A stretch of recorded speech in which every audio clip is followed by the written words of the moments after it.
Hello বন্ধুরা, welcome to our channel জস academy. তো আজকে আমরা নিয়ে চলে এসেছি তোমার সামনে ঝটপট বাড়িতে বানানো টেস্টি সুস্বাদু নিরামিষ সয়াবিন কোপ্তা রেসিপি নিয়ে। তো চলো ঝটপট দেখে নিই কী কী ইনগ্রিডিয়েন্টস আমাদের প্রয়োজন হবে।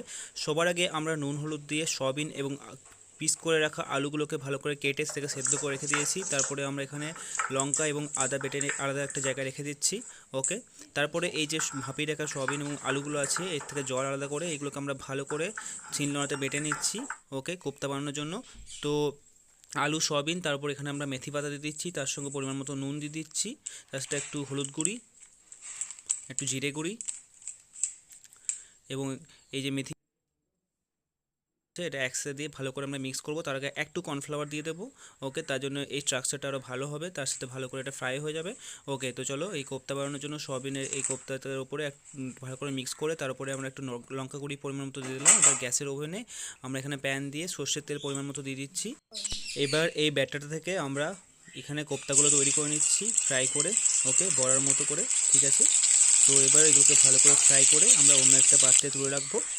ওকে, দেখো অলমোস্ট ডান। এটা এমনিতেও খেতে খুবই মুচমুচে আর টেস্টি হয়েছে। তো এটা যখন ঝোলে দেবে নিরামিষ তরকারি তখন আরও বেশি টেস্টি হবে। এবার কড়াই আবার পরিমাণ মতো তেল দিয়ে তারপর আমরা গোটা জিরে দিয়ে দিলাম, তার সাথে দিকে তেজপাতা, তার সাথে এখানে পিষে রাখা আলু আর টমেটো দিয়ে দিলাম। তো এটা একটু ভালো করে 2 মিনিটের জন্য নাড়াচাড়া করে নেবো।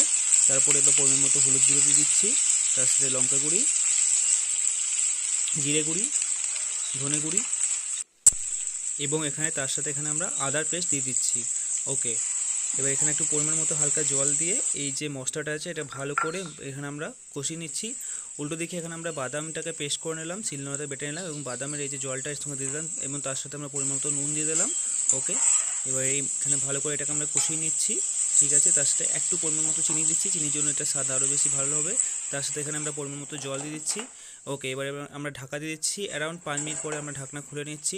দেখো এটা খুব ভালোভাবে তৈরি হয়ে গেছে। এবার এর উপরে আমরা আমাদের সয়াবিনের কোপ্তাগুলোকে দিয়ে দেবো। ওকে, এবার এটাকে আমরা ভালো করে নাড়াচাড়া করে নেবো খানিকক্ষণের জন্য। ঠিক আছে, উপরে 1 চামচ আমরা ঘি দিয়ে দিচ্ছি, ঘিয়ের জন্য এর সেন্টটা খুবই ভালো লাগবে। তার সাথে লাস্টে আমরা গরম মশলা দিয়ে দেবো। ওকে, দিয়ে এবার ভালো করে এখানে আমরা নাড়াচাড়া করবো। গরম মশলাটা এখানে দেখানো হয়নি।